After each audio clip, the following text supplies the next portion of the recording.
Good morning, everyone. I see a lot of people are here, so we're going to get started. It is my great pleasure to introduce you to Dr. Michael McDonald. He is currently an associate professor in the Division of Cardiology at the University Health Network and Mount Sinai Hospitals in Toronto, where his clinical focus is the management of patients with advanced heart failure, cardiac transplantation, and implantable device therapy. He is currently the medical director of the heart transplant program at the Peter Munk Cardiac Center at the University Health Network in Toronto. And he's the inaugural Martha Rogers Chair in Heart Failure Training and Education. He's the immediate past president of the Canadian Cardiac Transplant Network and the current chair of the Canadian Cardiovascular Society's Heart Failure Guidelines Committee, and was one of the leading authors on the most recent clinical update, which he will be talking to us about today. He is my former boss and program director, an excellent teacher, and has taught me so much of what I know in heart failure and heart transplant. So I will let him take over with the presentation, and I'll be back to moderate the questions.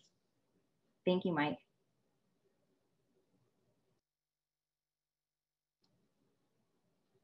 You're muted, Mike.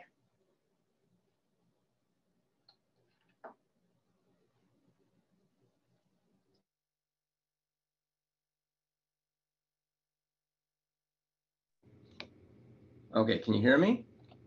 And you can hear me and see me, rookie mistake. Thank you very much, Caroline, and thanks to my colleagues and friends in Ottawa for the invitation to present. And I'm sorry that I'm not there to visit in person, but we're all getting used to these kind of formats, and hopefully we'll have some time for some interaction and discussion, and especially as it relates to updated guidelines. So here are my disclosures. I would point out that in terms of the Canadian Cardiovascular Society guidelines development process, there is a well-defined mechanism for managing COI in all the guideline processes, and you can see disclosures for all of the panelists available on the CCS website.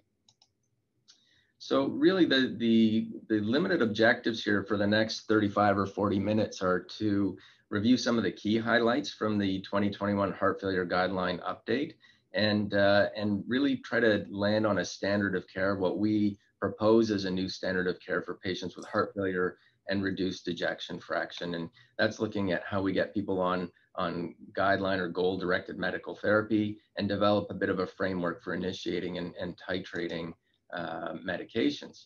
For those who follow the heart failure guidelines program, you may recall or may know that in 2017, there was a big comprehensive update for all things heart failure. So that was a big revised document on the management of heart failure with preserved ejection fraction, reduced ejection fraction, diagnosis, non-pharmacologic management.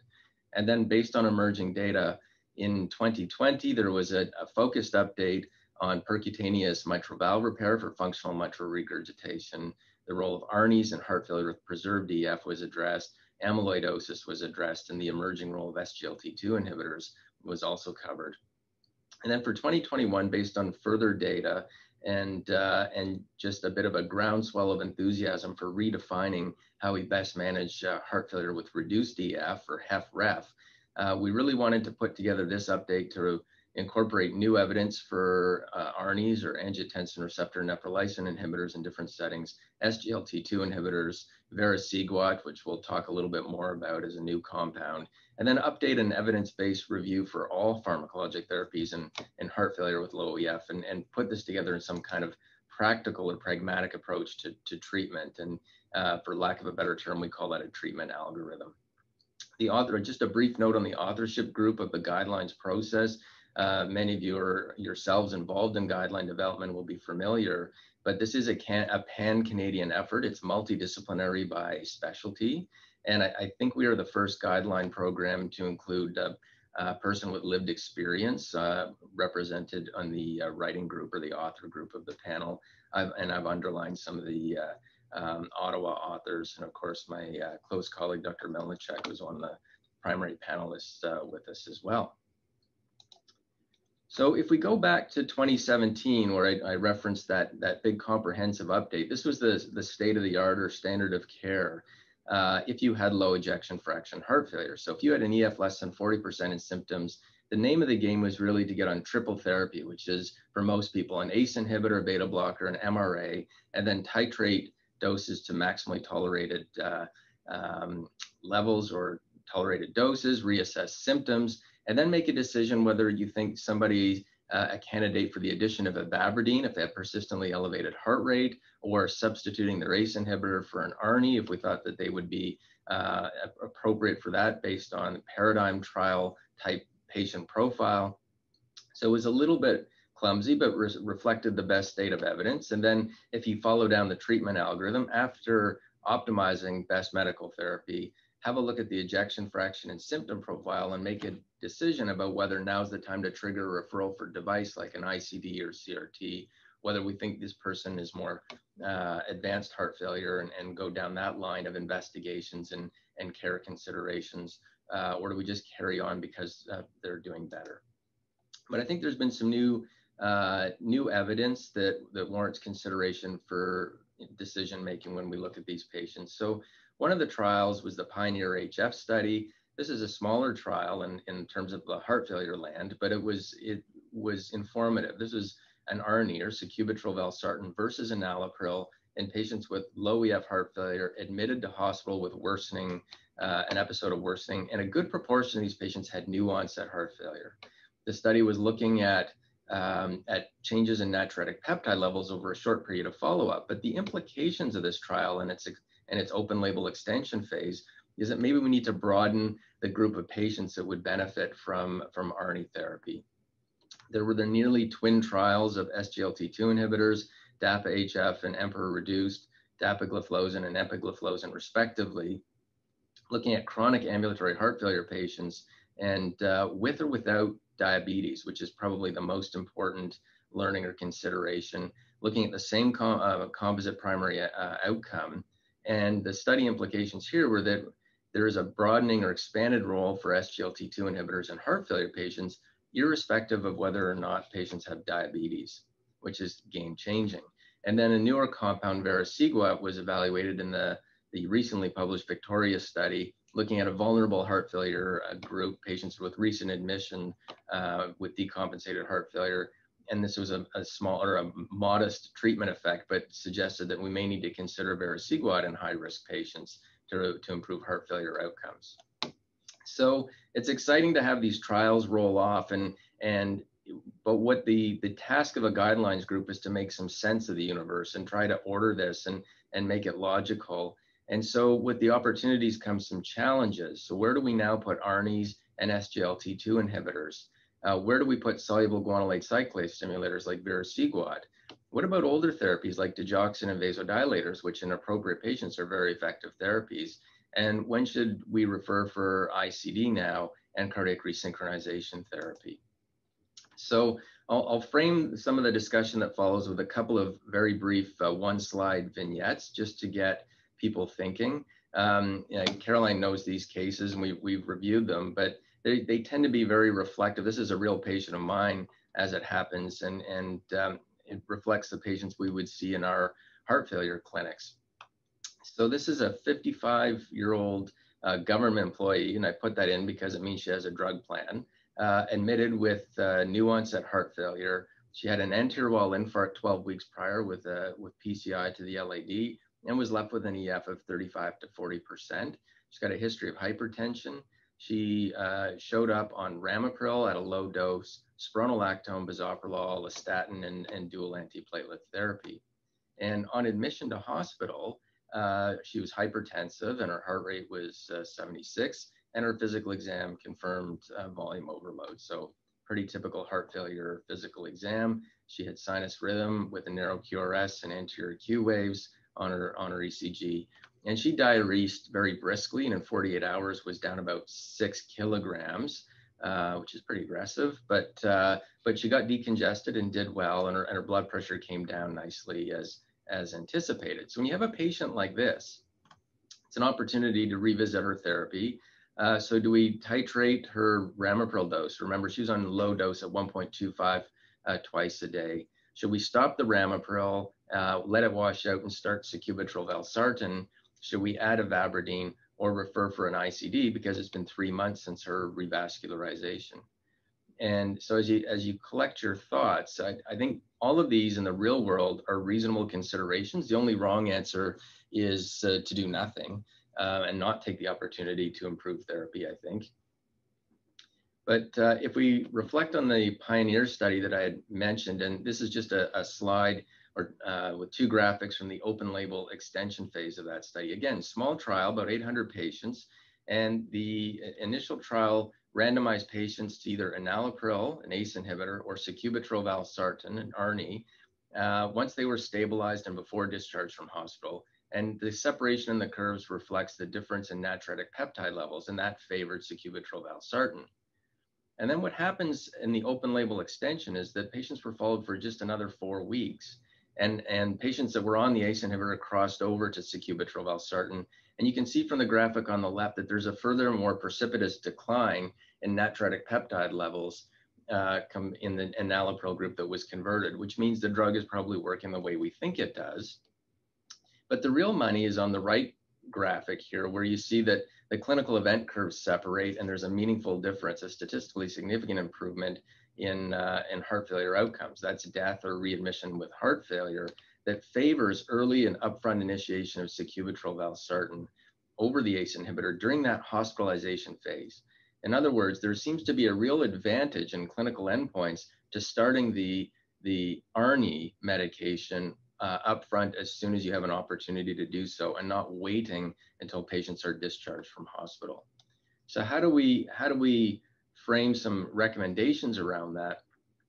3 bullets in the guidelines here. The first bullet is the original ARNI recommendation that flows from the paradigm study that is now, one of our landmark heart failure trials. And that just to review is that an ARNI should be used in place of an ACE inhibitor or ARB in patients with HFrEF who are symptomatic despite good doses of other therapies to improve heart failure outcomes. And that's a strong recommendation. But based on Pioneer and other trials, I didn't talk about the transition study, but it was a similar safety study looking at in-hospital initiation of ARNI therapy. We recommend that patients admitted to hospital for acute heart failure should be switched to an ARNI from an ACE or an ARB once they're stable and before discharge. And that's a strong recommendation, albeit with moderate quality evidence. And then there's a weaker recommendation based on the subgroup of patients that had new onset or de novo heart failure. So these are patients in the trials, about a third of them, who were admitted to hospital with heart failure, and they had not previously been treated with an ACE inhibitor. So it's reasonable to consider an ARNI as first-line therapy. And that's a bit of pragmatism with some relatively weak evidence. So moving on the discussion a little bit to a second vignette, to consider a 66-year-old female who's seen in heart function clinic. This is a virtual visit, and like most of our patients, at one point we're doing 90% of our visits virtually in the heart function program.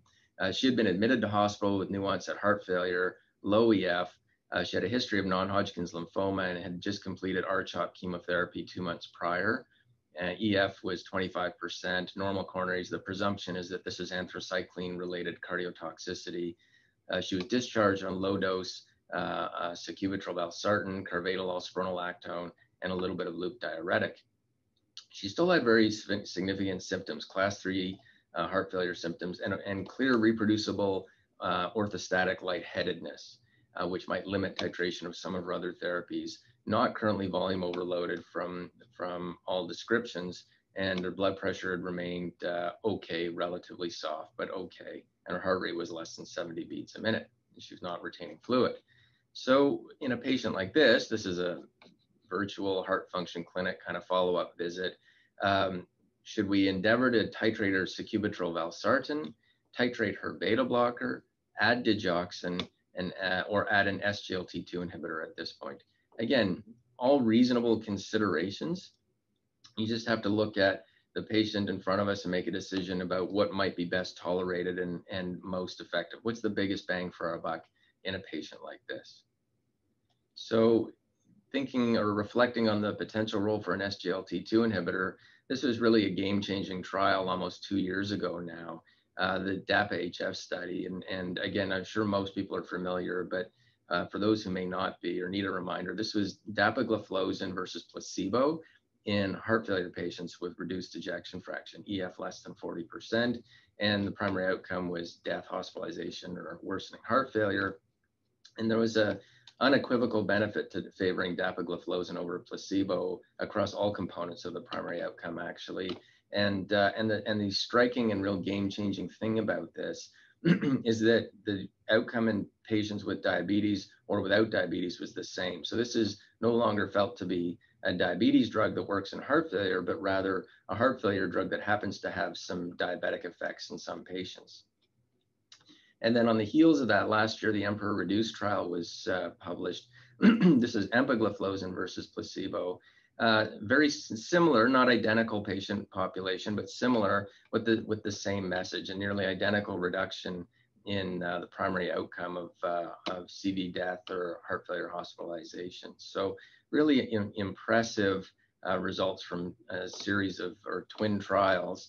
And when you put the data together in a meta-analysis and look at it that way, there's a real signal to improved all-cause mortality, cardiovascular death, and reduction in first heart failure hospitalization events. So pretty potent stuff with consistent across different drugs within the same class.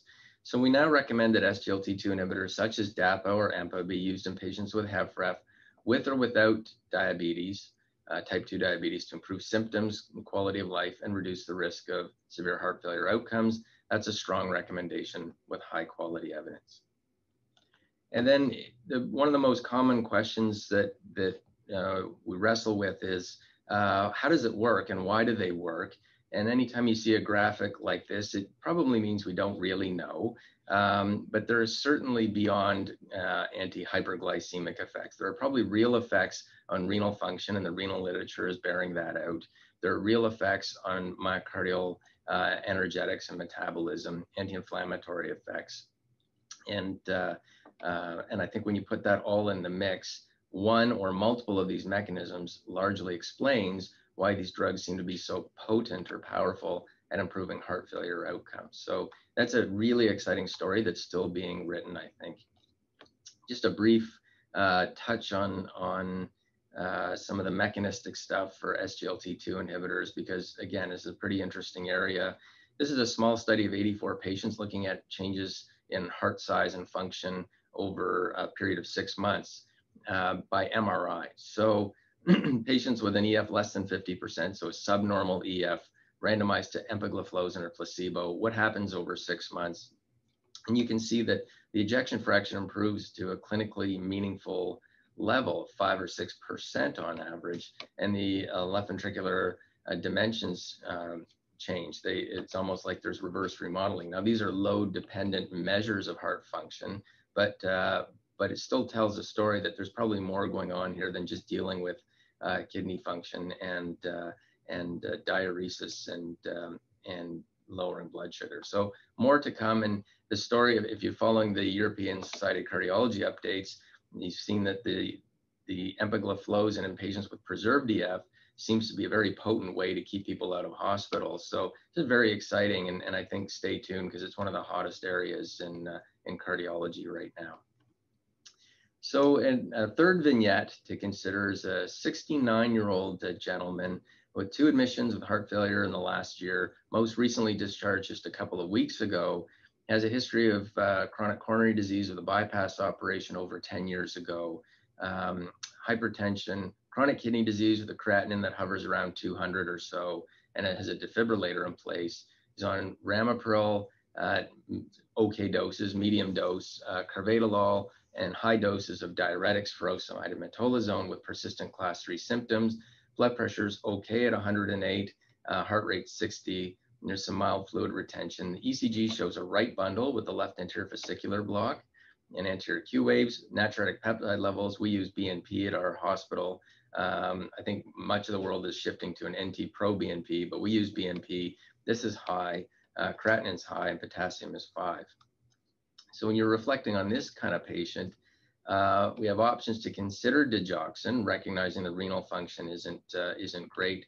An SGLT2 inhibitor, same restrictions potentially. Upgrade to resynchronization therapy, which is always a bit uncertain and maybe low expectation of improvement or benefit with the right bundle branch block. And then we could consider Verisiguat, which is a new compound. So what of this Verisiguat? More to come.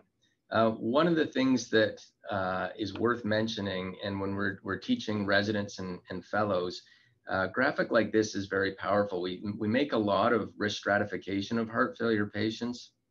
We have a lot of different risk scores that have been well validated, and they all have their limitations. But one thing that's consistent across risk scores and squares with, I think, most of our clinical experience is that hospitalization is particularly bad and a harbinger of bad things to come. If you've had one hospitalization for heart failure and you're diagnosed with heart failure in that setting, your median survival is just over 2 years. But when you start accumulating hospitalizations, that's a real flag that the game has changed, and we're starting to measure prognosis in months and not years by the time they've had 2 or more hospitalizations. And particularly vulnerable is that first 30 days following discharge from hospital. That first month is a period of high vulnerability, certainly the first 3 months. Then if you stay out of hospital for 3 months, that risk kind of tapers off a little bit. So that was the rationale for the Victoria trial, for those who may not be familiar. But this was a trial designed to look at this type of vulnerable patient population to assess whether Verisiguat, which is a new class of medication in heart failure, a soluble guanylate cyclase stimulator, whether that improves outcomes. Does it reduce CV death or heart failure hospitalization? And they had the usual secondary outcomes that were the components of the primary composite and all-cause mortality. So what is the mechanism of the soluble guanylate cyclase stimulator? People who do pulmonary hypertension will be familiar with the mechanisms because Verisiguat is a pulmonary hypertension drug. Similar idea with Verisiguat. The idea is that, and sorry for the busy graphic, but if you can follow along, essentially there's a relative depletion or relative underactivity of endogenous nitric oxide in heart failure, and which acts on soluble guanylate cyclase. So stimulating soluble guanylate cyclase results in more cyclic GMP production and the effector mechanisms of cyclic GMP production. So all the good things that happen when you stimulate soluble guanylate cyclase and increase cyclic GMP, you get vascular remodeling and vasodilation, natriuresis and diuresis. So this essentially is a drug that enhances endogenous sensitivity to nitric oxide. So kind of interesting.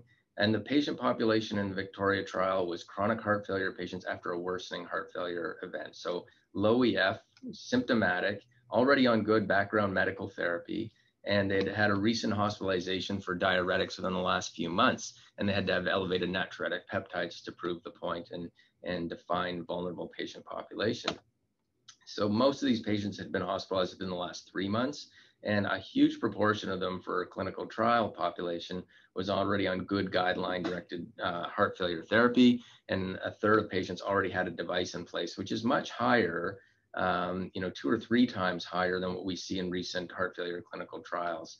So really impressively well-treated group, but vulnerable. And there was a modest improvement in the primary composite outcome that was entirely driven by a reduction in heart failure hospitalizations. So the drug seems to keep people out of hospital and perhaps makes them feel better. And so how do we interpret this for a guideline? Well, we do recommend that this drug, once it's available, be considered in addition to the optimal heart failure therapies already on board in HFrEF patients with worsening symptoms and a recent hospitalization to reduce the risk of heart failure hospitalization or readmission to hospital. And this is a conditional recommendation only, conditional because the drug is not yet approved by Health Canada, although that will likely change in the next couple of months. And really the recommendation places a lot of value in using another pill, another medication in a high-risk patient group for whom we don't have other really strong or effective therapies, despite the admittedly modest benefits.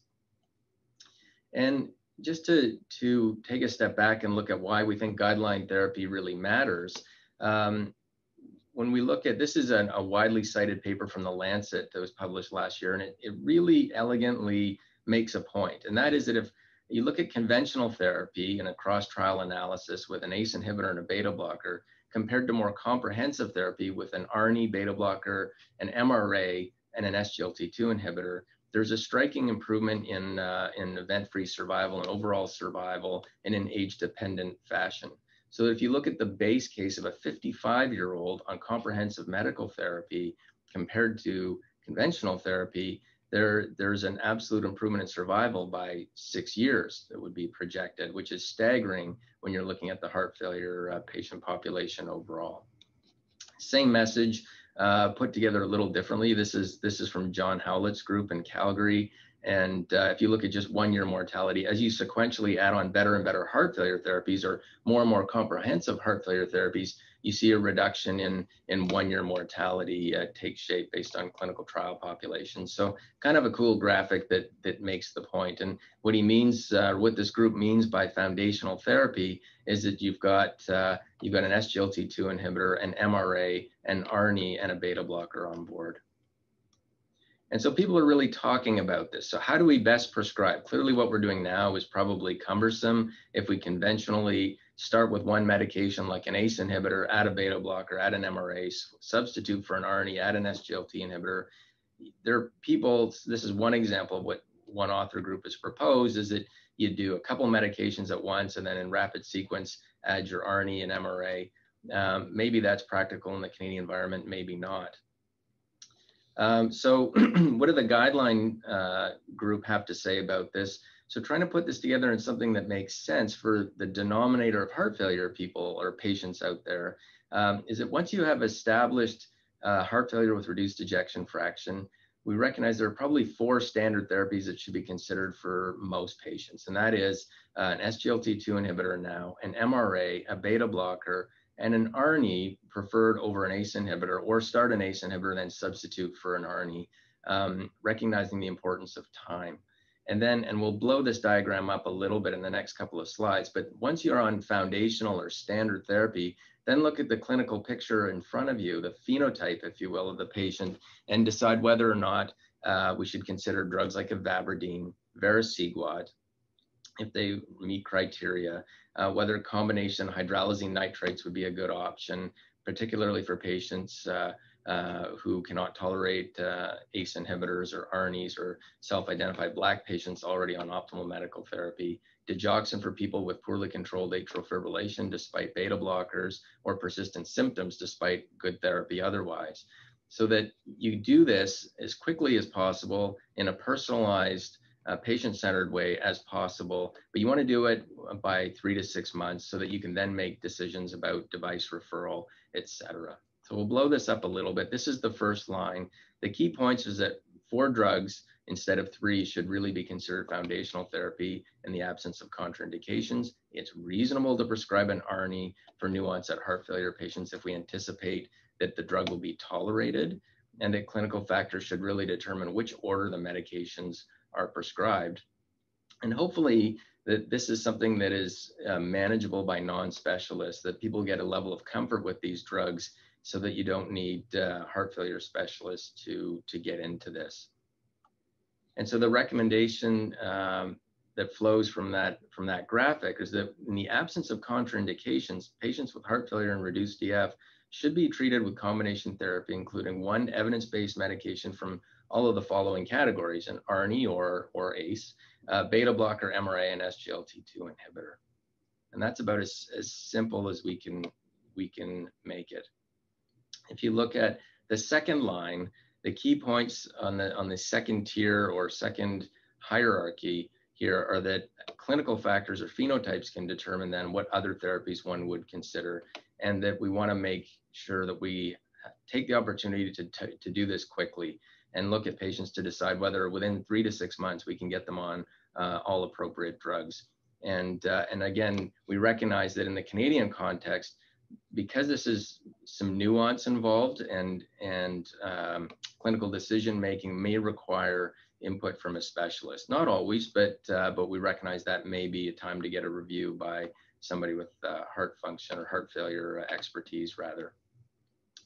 Make the point that additional or good medical therapy, particularly newer agents like ivabradine and sacubitril valsartan, really have the opportunity to improve ejection fraction in a potent way. If you go back to the SHIFT trial, which was the landmark ivabradine study, a far greater proportion of patients on ivabradine compared to placebo had a 5% or more increase in ejection fraction. So nearly a third of patients started on ivabradine would realize a 5% improvement in ejection fraction, which of course is clinically meaningful. And same goes for sacubitril valsartan. The PROVE-HF was an observational study that followed patients for a year after they were prescribed sacubitril valsartan. And if you look at the 12-month follow-up, there's a mean change in ejection fraction of up to 9%. So that's, again, really potent stuff in selected patients. But it speaks to the opportunity that ejection fraction may go upwards if we really push away at optimizing medical therapy. And of course, that's a critical consideration when we're looking at referrals for devices like ICD and CRT. If we look at clinical trial populations, this is a neat graphic from a couple of years ago.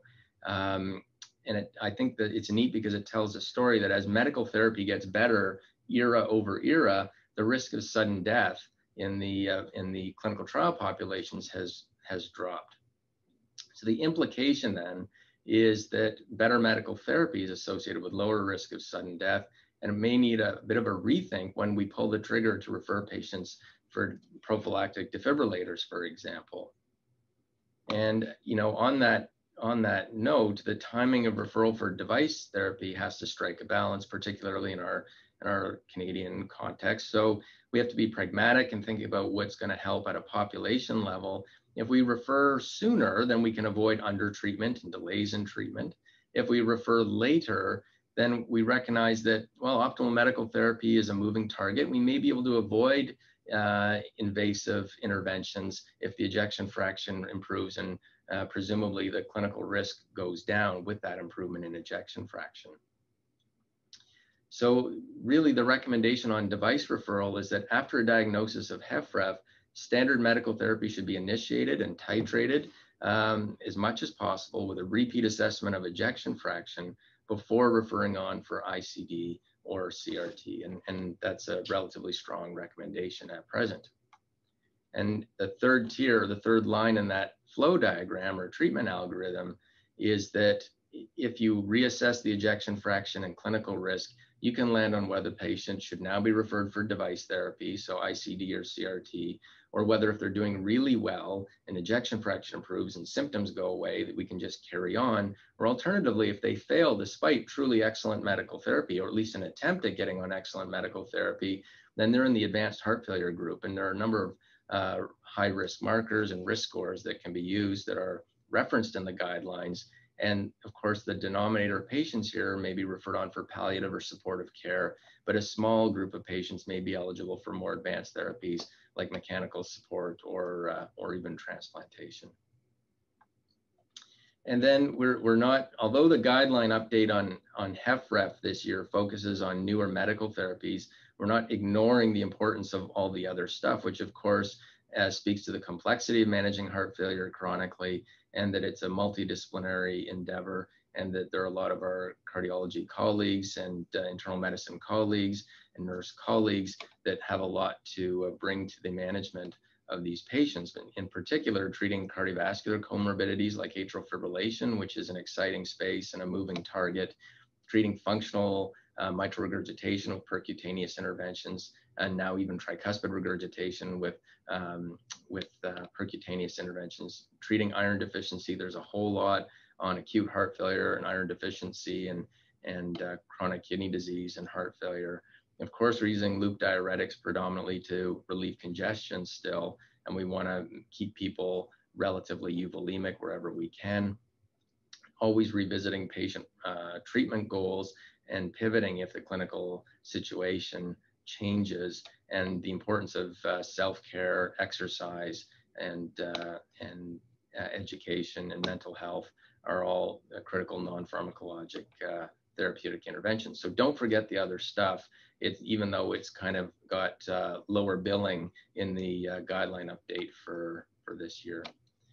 Just a couple of slides to finish off before we head into the discussion. There are a couple elephants in the room that may be fodder for future guideline updates.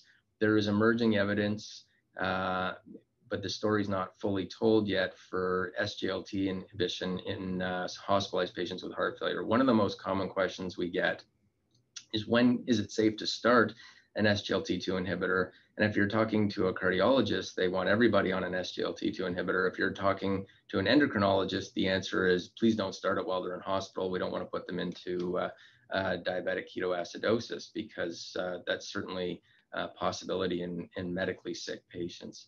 And I'll touch on the soloist WHF trial in a second. And then the other emerging area in the story is still to be determined whether there's more to come, but myosin activator, omecamtiv mecarbil in high-risk heart failure patients. There was the Galactic HF study that provided some insight on the role of these drugs. So soloist WHF was sotagliflozin, and that was studied compared to placebo in 1,200 patients with diabetes, with an EF that was preserved or reduced, and followed up for a fairly short period of time. And the idea was that patients with worsening heart failure were randomized to placebo or sotagliflozin. The study was terminated early, lost sponsorship. The primary endpoint was not adjudicated and had to be modified. So a bit messy, but there was a real signal here that maybe there's something to gain from upfront initiation of an SGLT inhibitor compared to placebo in hospitalized heart failure patients. There are a number of studies ongoing that will look at whether or not other SGLT inhibitors offer some benefit, and I think once we have a full picture of what that data looks like, recommendations will flow from there. I mentioned Galactic HF with myosin activator. So omecamtiv mecarbil is an inotrope that activates directly actin-myosin interaction and does not consume ATP the same way conventional inotropes do. So there's a lot of hope for this drug. However, there was a fairly modest treatment effect compared to placebo, sort of an 8% reduction in the primary endpoint of death or worsening heart failure hospitalization in a very sick heart failure population. A good proportion of these patients were admitted to hospital when they were enrolled.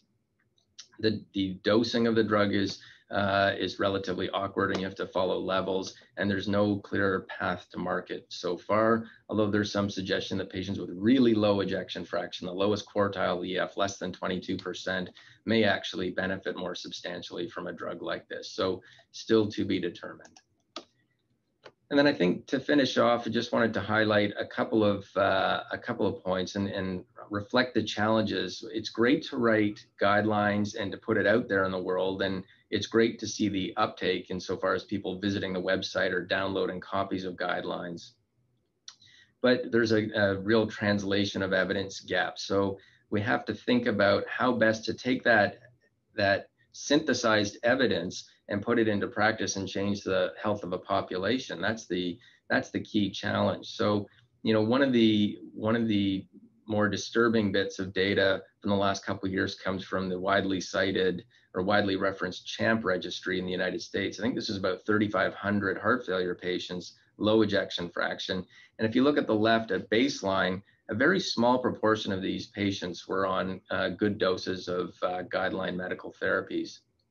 And I should point out, these are patients without established contraindications to being on medications or higher doses of medications.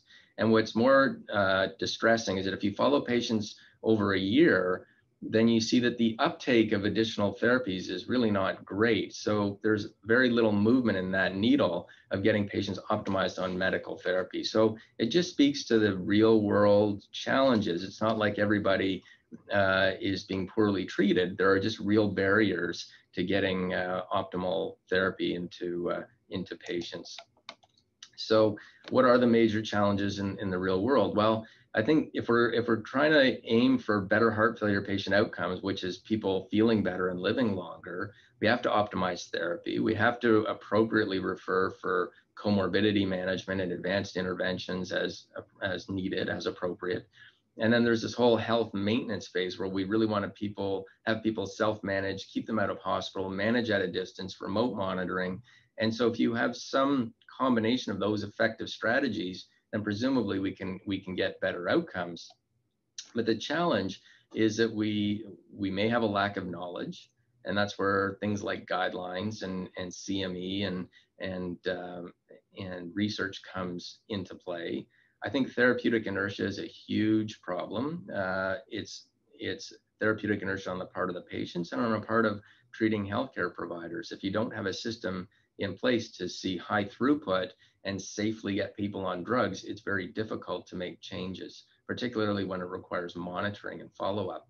There's patient reluctance, of course, contraindications, and cost, which is not trivial. We're talking about guidelines like there's no cost involved, but these new therapies are anticipated to be very expensive and not widely affordable or not universally affordable.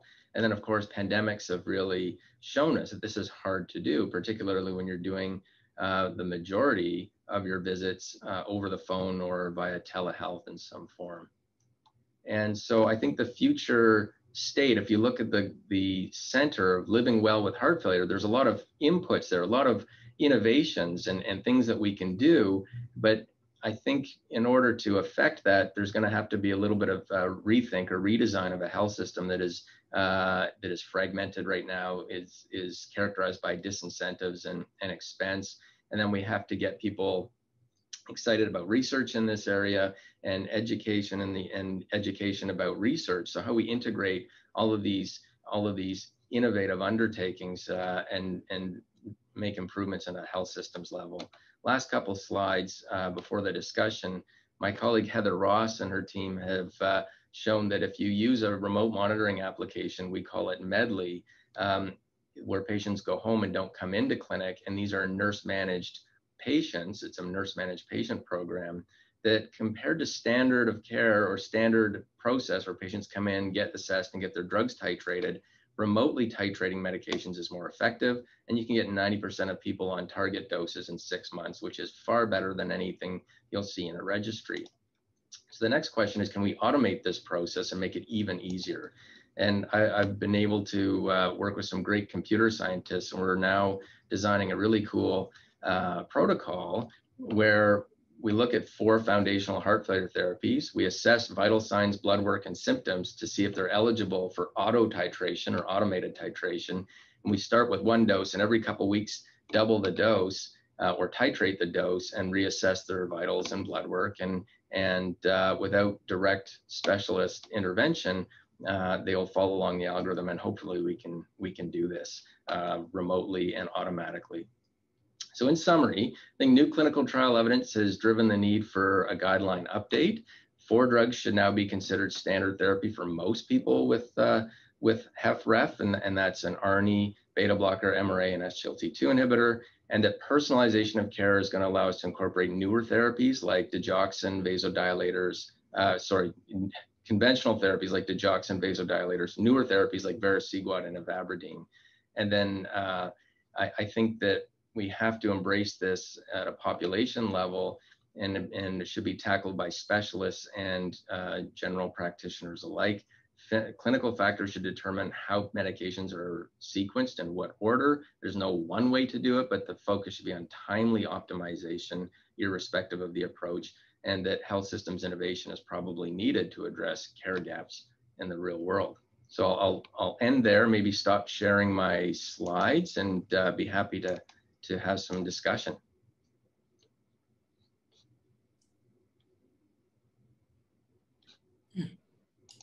Thank you so much, Mike, for your excellent talk. I have the much easier job of moderating the discussion today. So I'd invite those in the audience to ask some questions in the Q&A box or to raise your hand if you want to ask the questions directly. The first question actually comes from Dr. Ruel, who is referring to the slide on markers of poor prognosis, where the rate of hospitalizations or the frequency of hospitalizations is a marker of poor prognosis, and asks about an appropriate ICD discharge. Is this pathognomonic of a very bad outcome to follow? Specifically because US colleagues view it as an indication to consider durable support. However, we have seen, and I get referrals actually for this very indication, patients after their ICD discharge, that he's operated many years following the initial discharge and after many dozens of appropriate ICD discharges. Can you comment on ICD discharges being the marker of poor prognosis? Oh, it is. It's a well-established, it's a good question. I mean, that graphic was a real oversimplification. And of course, in multivariable models, different things wash out. But, you know, if you look at any of the risk scores, certain things are common, and, you know, age, having to pull back your medical therapies, low blood pressure, high natriuretic peptides, worsening renal function, and, you know, ICD discharges is an emerging powerful adverse prognostic marker. So you have to integrate, and this is where, you know, specialist expertise, I think, becomes helpful. You have to integrate all of these inputs and make a decision about how sick you think somebody is, and whether or not they're reaching a threshold for which you need to consider advanced therapies. And it's never one marker, but usually multiple markers. But absolutely, if your defibrillator starts going off, prognosis takes a nosedive, and most at a population level anyway. And they often come to see you for palliative discussions, or you know, they get considered for mechanical support or transplant. So I see that Dr. Shamoun has his hand up, and then Dr. Liu. Can we start with Dr. Shamoun? Sorry, it's my mistake. I apologize. All right, Dr. Liu.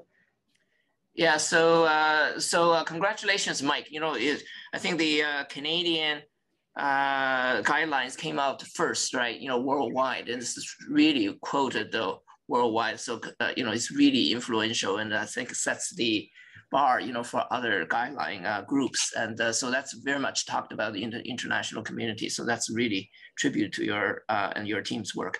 So the exciting aspect is that, you know, we now have a luxury of options, you know, in contrast to many years ago. And you know, the quadruple therapy really makes a difference. And you're absolutely right. You know, we use a lot of telehealth, and we have remote monitoring programs, you know, that really helps to get the patients on there. But the common questions that come up, and, you know, whenever we present this is, you know, how do we accommodate, you know, the 4 foundational therapies all at the same time, you know? So because traditionally we tend to still, you know, go with one and add, and you know, by that time, you know, patients discharge home only had you know, maximum 2 or 3. So that's one question. And then the other question is always, you know, the at least 3 of those agents do have some influence on renal function, right? And that is always the kind of the thing that they get everybody all worked up. And that is, you know, what's the comfort level, and you know, how do we kind of take that into consideration as we add these agents, you know, kind of very practical. Yeah, you're right, Peter. Those are the key issues in the real world when we're presenting this information like it's easy and straightforward, but of course it isn't. And we often hit a wall, particularly with the creatinine, and you know, bad renal function is really miserable for us to deal with. It prevents titration or initiation of ARNIs and MRAs and SGLT2 inhibitors when the GFR gets really low, certainly below 25. So it's a challenge. That's one of the exciting or potential uses of a newer agent like Verisiguat, and even omecamtiv mecarbil, if that ever comes to market, is that these drugs don't seem to be adversely impacted by renal function, and that may be a role in a sick heart failure patient population. We've got these new drugs that may be safe, may be effective in that patient group. Otherwise, we're stuck with older strategies like vasodilator therapies. And then the actual how you sequence it is really difficult. Nobody's really landed on it, and you could argue that you need a randomized trial of strategies to titrate medications. But you know, some authors are suggesting, and John Howlett suggested, that you could do clusters of medications together. So you add your diuretic and your SGLT2 inhibitor at once, and then you add a beta blocker, and then maybe next visit you add something from the ARNI or MRA category, and then you titrate one from each group at each visit. So that's an aggressive approach, but I think everyone is trying to get at the same thing, which is you should probably do this as quickly as possible and build a system around that. It's hard to do. And then we're borrowing a little bit from the hypertension literature. Well, rather than getting, is it better to be on a maximal dose of an ACE inhibitor and a small dose of a beta blocker, or is it better to be on multiple small doses of agents? And I think that's where we're starting to land a little bit, although no one really knows that. But I think probably better mechanistically and pharmacodynamically to be on lower doses of multiple agents to target different pathways. So that may be a guiding principle that comes to the forefront a bit more. Yeah, certainly patients, prefer that approach, because they are comfortable with smaller doses, and I say it's like the chicken soup or the Chinese medicine approach, a little bit of everything. Things actually go okay. Yeah, thanks so much. A great, thoughtful approach. Thanks, Peter. Dr. Melnichuk has a question. So Mike, thanks so much for speaking with us today. I really enjoyed, as always, listening to your talk. I want to ask you a more pragmatic question, sort of touching on this aspect of delivery and transitions, right? Because this is the hospitalization. We've talked about this so many times. It really is one of the most important points in a patient's natural history, right? It identifies the worst prognosis, as you said, and there's so many different markers of a readmission, of course, one being suboptimal medical therapy. And so it really is that sort of very pivotal moment where we do want to get these meds on board before they go home. Practically speaking, it's not possible. Their blood pressure is not stable enough. They're still a little bit wet for the beta blocker. And so a lot of this does have to get done on the shoulders of the physicians in the community. So practically speaking, good transitions in care are essential, right, for this to happen and this story to be told correctly. How do you ensure, what recommendations do you have for your referring physicians in Toronto about how often these patients should be seen when they leave hospital? How pragmatic are you with respect to giving advice? And do you use Medley or other programs on discharge to help with that further medical titration once they go home? Yeah, it's not easy, and certainly you advocate. I mean, you try to message that these patients should be seen within a week, maximum 2 weeks from discharge. And we've tried to build clinic slots where they're dedicated slots for patients recently discharged from hospital. Those are finite. You can't fit, absolutely everybody leaving hospital into those spots. So you have to cherry pick a little bit patients that are likely to benefit or highest risk of reoffending. So it's always playing catch up, always a little bit suboptimal. But you're always trying to redesign the system to accommodate more of these patients a little easier. So we're developing locally something called the integrated care pathway. It works well for surgery because once you heal up from your surgery, you leave the healthcare system and you're not a user of resources anymore. With heart failure, everyone leaving for heart failure gets followed by a cardiologist remotely for 3 months, and they get put on a remote monitoring program for 3 months with the option to continue. But what ends up happening is patients really like that. It's good service, but it's not sustainable from a physician resource point of view, because then you accumulate, in the order of several patients per week to your practice. And what we're learning is, no surprise, patients really like it. They don't want to give back the equipment or erase the app from their phone. So they want to be followed in perpetuity. And so you've got this, and of course you don't want to pull the rug out from anybody. So there's a real human health resources issue at play, and it's just finding the right scale. What are the most vulnerable patients that are going to benefit the most, and are we making a difference in impacting rehospitalizations? So don't know. We're still early in this and we're experimenting a little bit, but I think we probably have the same challenges.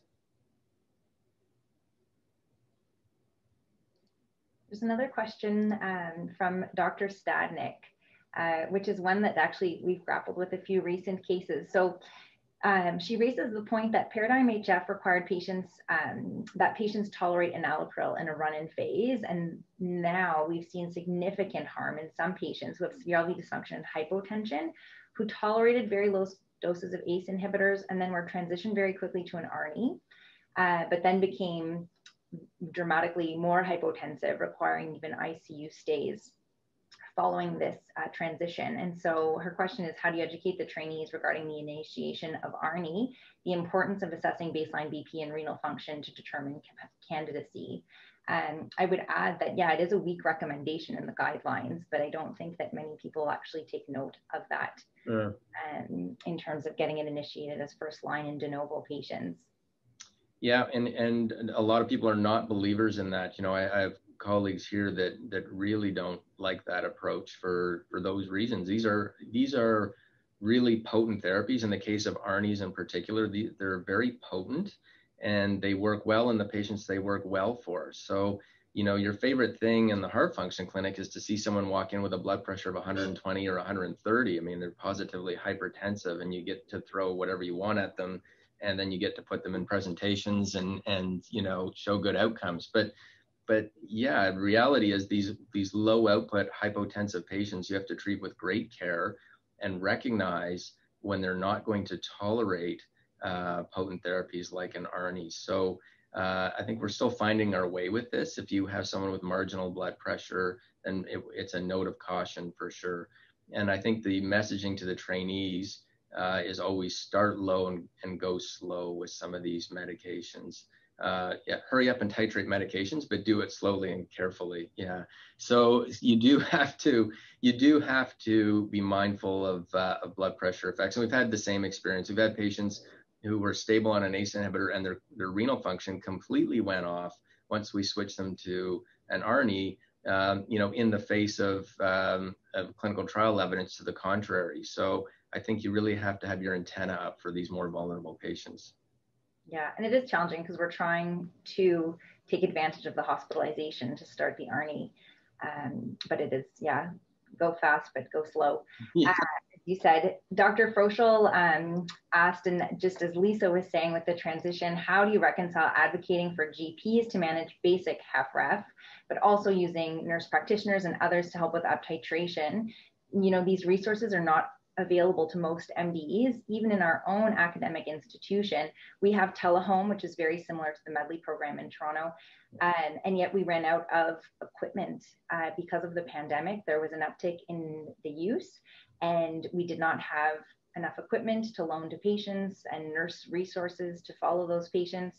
And this is in our own academic institution, let alone community hospitals or family physicians in their community practice.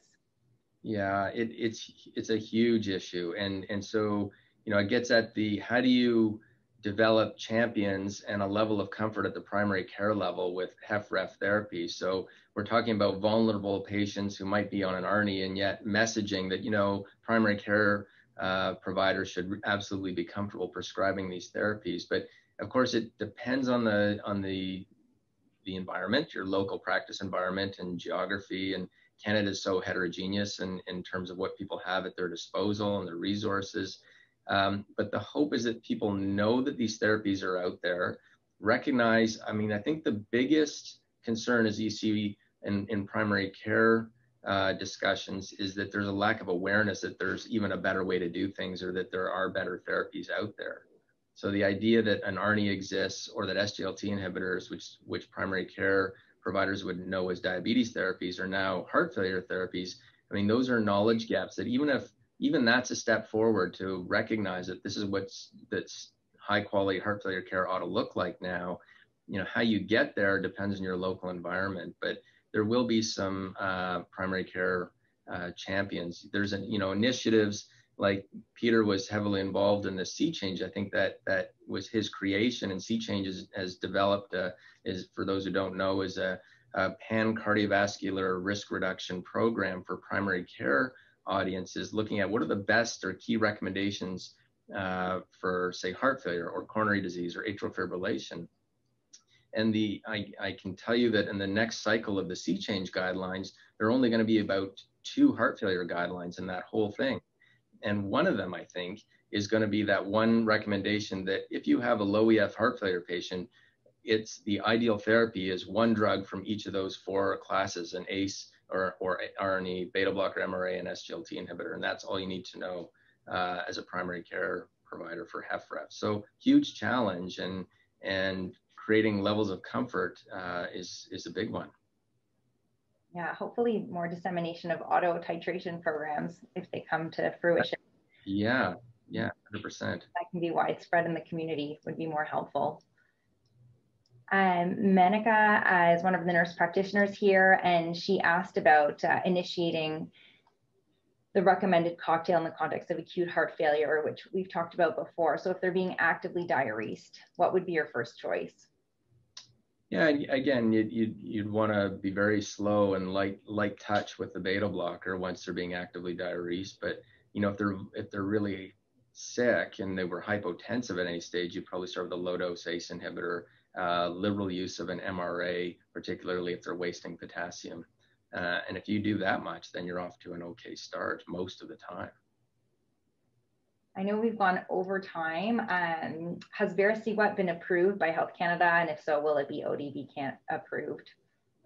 So I think this fall they're expecting approval, and still TBD on whether ODB will what that's going to look like. I think it's going to be expensive. Yes, I agree. Like the other therapies, which are hard to cover for those of us with patients who are under 65 and don't have good coverage or private insurance. There's a comment from Dr. Fulop, not a question, but he's saying, as a community cardiologist, frequently get patient calling saying that they need to be discharged in the next 2 weeks. So it is important to have close follow-up, but I guess we need to recognize it's not always possible to do that. And so that is one of the challenges in up-titrating guideline-directed medical therapy following discharge is timely access to post-discharge clinics or to primary cardiologists for exactly that reason. It's another role for auto titration after discharge. That's right. So here we do have telehome for some of those patients. Medley, I know in Toronto we do the same, but it's a real challenge if patients don't have access to these resources, which seem to always be concentrated in academic centers. So I know we've gone over time. And I don't think there are any other questions. I see Rob has something. Yeah, no, I was just going to thank Mike for coming virtually. It really was informative. Congratulations on your work on the guidelines. It really is going to help us a lot. I do agree that we have to get the message out and have to disseminate the info to family physicians, nurse practitioners in the community as well. I see that as a huge challenge. You showed the care gap there. I think it's big. But you know, congratulations for your work and the work of the team for the guidelines. Very informative, very helpful. That I think will change practice. And thanks for coming, and thanks Caroline for great moderation of the meeting. And wish everybody a great day. Thanks again. Thank you very much. Thanks again.